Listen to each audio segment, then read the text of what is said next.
Hello and welcome back to episode 3 of this series on Football Manager with Bristol Rovers. It's been a tough start to this fourth season, our second in League One. We'll start with the results. It hasn't been a great start, but what you'll notice is generally we're picking up points at home, 2 home wins and a home draw in the league, but struggling away, defeats by a single goal to all of Plymouth, Lincoln and Portsmouth so far at the beginning of September. You'll remember that at the start or during the last episode we had a bit of a crisis on our hands because we had no money and we had a lot of players whose contracts were expiring. But we've managed to resolve a lot of that, and I will show you how we have done it. On the whole, if I take you to the transfer history, you'll see that it's been very much influenced by one big sale. Killen Moxley, a young player who started to feature a little bit at the end of last season but didn't play particularly well. We had a big offer come in from Aston Villa that we kind of had to accept, really. £3.5 million for a League One club for a player we weren't really going to use that much, so he moved on. Bailey Stern was again another young player that hadn't featured in the first team. West Brom came in with 105 million, which met his release clause, so he went.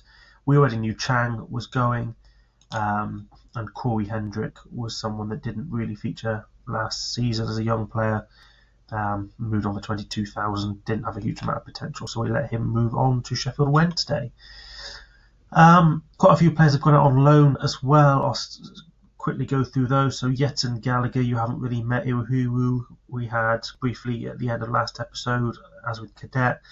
I think you would have seen Mullin, the young goalkeeper, Baresi, Beardmore, Too Good, Cole, Pagano I've introduced already in previous episodes.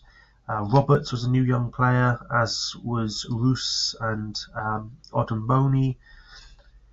So a lot of young players that we've sent out on loan who weren't really ready for first team football. What I will also do is go back to last season, because we did also have a couple more sales right at the end of last season. One big one was Ryan Longman. He was on far too much money on it, and about 12k a week, almost double anyone else. So when we had a 3 million bid come in for him, we had to accept it really as well. And he's gone to Barnsley. We did sign a few players. Don't think there's anyone else from last episode. If I quickly sort these. No, just the Ryan Longman transfer is there. So in terms of players that have come in, if I again sort it by date, we've got the guys that came in July. So here we go. So players that came in on a free: Aidan Harris from Newcastle, a goalkeeper. He is basically the backup goalkeeper, and I'll show you how that's operating in a minute. Not someone with a huge amount of potential, but allowed us to loan out Mullin, who is the kind of higher potential third choice goalkeeper, to get him some game time. Herbie James has come in as a right winger from Spurs and has played a couple of games in the Cup already. Cole Brannigan from Aston Villa has again come in as one of those options with a lot of potential that can play anywhere across the attacking midfield. Tom Lockyer has come in as a bit of a replacement for Kilgore, really, as has happened in real life, to be a rotation option as a centre-back. And then Mane is a pretty significant signing for us as a either holding midfielder or more attacking midfielder, which is where he has been playing the 4 games. Evan Wops on loan from Swansea is a goalkeeper that has come in and is starting games regularly at the moment. Again, we've got a couple of good young goalkeepers that might supersede him before the end of the season. And then 2 free agents. Jay Mateta has come in as a holding midfielder and has started the season reasonably well. And then Ethan Williams is probably the most high profile of the signings. He has come in to play on either wing. Lots of potential. The board really liked it as a signing as well, but he is on 11,000 a week, which is quite a lot. So someone that if at Norfolk comes in will definitely be happy to move on, but a lot of potential, and he started the season reasonably well as well. If I take you to the tactics screen. Watts, that lone goalkeeper, is the goalkeeper. We've been rotating between Winterburn and last season signing Smith at right back, Ellison, Lockyer, and also Smith in that position, as well as Feeney are the centre backs. In fact, Feeney is the starting centre back, so we'll pop him back in here. Mola and Bolongo, again, still sharing that role of left back. They are slightly tapering off in terms of their ability at the moment, so that is definitely somewhere we're going to improve either later this season or next season. As I said, Matet is in there as the holding midfielder. Brunt, who we signed last season, has got a good season, is in there, and he can also play at right back as well. Sunday was the young player that we were really pleased to tie down to a longer term contract. Really young player, didn't have a particularly good season last season, but a huge amount of potential. And we were, because of the players that we sold, we were able to bring him or sign him to a more long term contract, and actually on fairly similar money as well. Hapgood is currently holding that attacking midfielder role, although Mane is rotating with him at the moment. Mane's been a little bit disappointed in the new signing, so Hapgood has taken his position back in there. Ethan Williams is playing on the left at the moment. That combination of Sunday and Williams has got a lot of potential on the two wings, and they've both had an okay start to the season. And at the moment, Promise is playing up front with Hamilton. Scott Hamilton, now he's come back from his loan, as an option there. Heath on the bench at the moment. So we've made an okay start, really. It's nothing special, but it's kind of a mid-table-ish start. 15th, 7 points. Home games to come against Stockport and Peterborough. We've got to try and make sure we're picking up wins there, and some slightly easier away games in Wickham and Exeter. So hopefully we keep the momentum that we're starting to turn now with that win against Mansfield and start to move up the table. But I will be back in the end of January with an update on where we are then. Hello. So the end of the January transfer window is upon us, and things were going really well. I've brought you to the fixture schedule first of all to show you how we've been playing, because we went on an unbelievable run after a up and down start to the season where we just kept winning. Apart from the Peterborough draw, we just won and won and won and won. And then November, things kind of petered out a little bit with 3 consecutive league defeats, but then we found our form again and had a really good end to November, a great December, a good start to January, and then it's been these last few weeks where things have slightly dipped again before we put 5 past Bolton at home in our last game, all of which puts us 7th, just outside the playoffs in the League One table. And you can see how big that win over Bolton was, because we're now only 2 points behind them with a game in hand as well. Now, in terms of the January comings and goings, there wasn't actually anybody that came in January, but Alfie Devine came in on a free at the beginning of December. He's been quite good since he's come in. 4 goals, 2 assists, 2 player of the matches in 11 games. And he's just kind of added to the team we already had. But you will notice on the outgoings is Habib Sunday, the young lad who came through our youth intake in the first season, was out on loan, came back and played really well, or had an average season really last season, and had a really good start to this season with us. A few different clubs met his buyout clause, which was £3.5 million. A bit of a shame that of the 4 that met it, Ipswich, who have signed him, were the only one who weren't willing to loan him back. So Habib Sunday's gone permanently, as has a youngster, Connor McLeod, that wasn't really up to the level. Brannigan has gone back out on loan again, which is a bit of a gamble given that Sunday then also went, but we're going to stick with that for now. We have a few other options in those positions. Another young player, Balsam, left on a free to Bradford. As did Risbridger out on loan alongside Timberlake, the goalkeeper Mullin, although Mullin actually was in the summer. So those are the only ingoings and outgoings for now.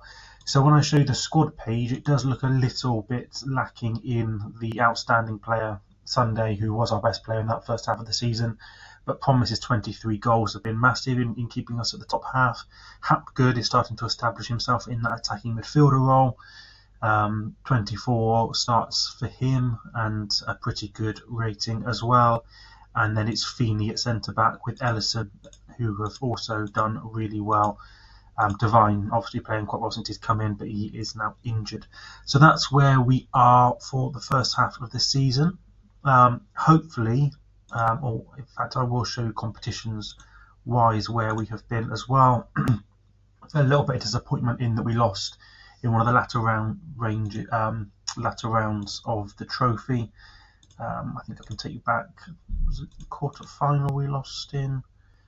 It's not easy to find us, obviously, with the separation. Yeah, lost to Notts County, and again, we probably should have won in the third round, which definitely was a bit of a disappointment because we were going quite well, and obviously now being a good League One club, it felt like we could have success there.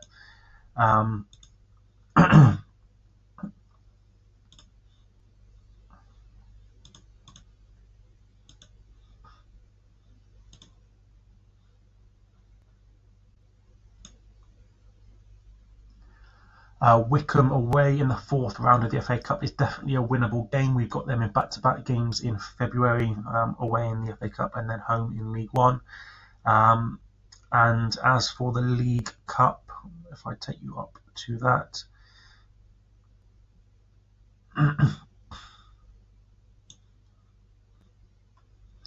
but that is everything for this update, and I'll be back at the end of the season with hopefully positive news about our league standing. Okay, so welcome back to the final part of this fourth episode for the fourth season with Bristol Rovers. It was a real successful second half of the season, although, as you can see, we fell on penalties to Wigan in the first round of the playoffs.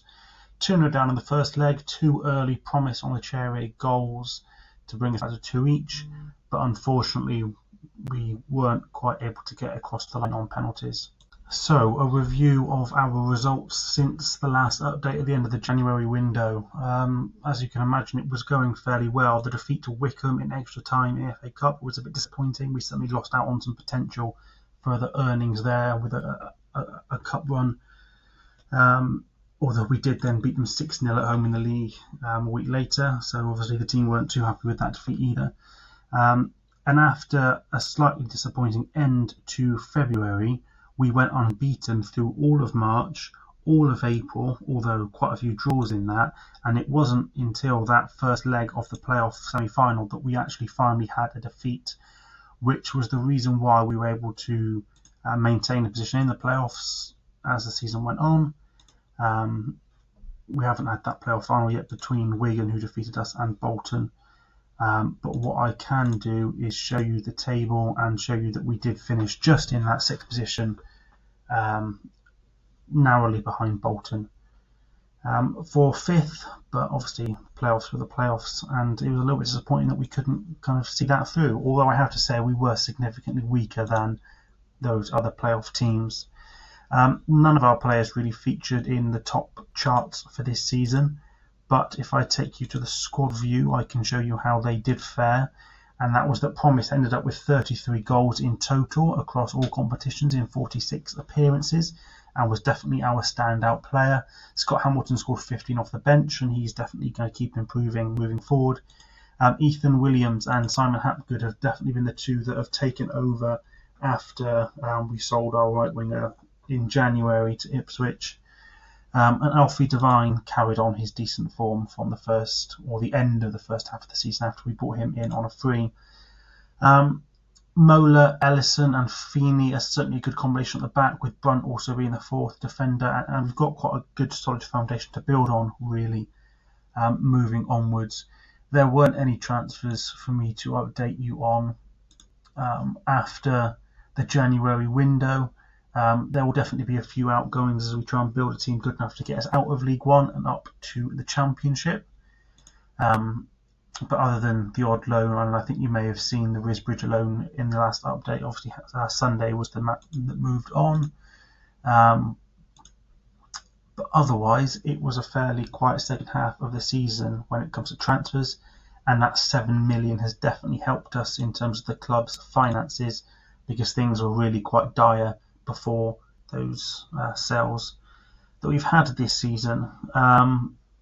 Hopefully, so we are still slightly overspending our wage budget. Hopefully we can work on that, bring in a few cheaper players. We've definitely got a bit of money to spend. In fact, that's only just updated for some reason, so we are now comfortably within our wage budget, which is where we want to be, and that will keep the board happy.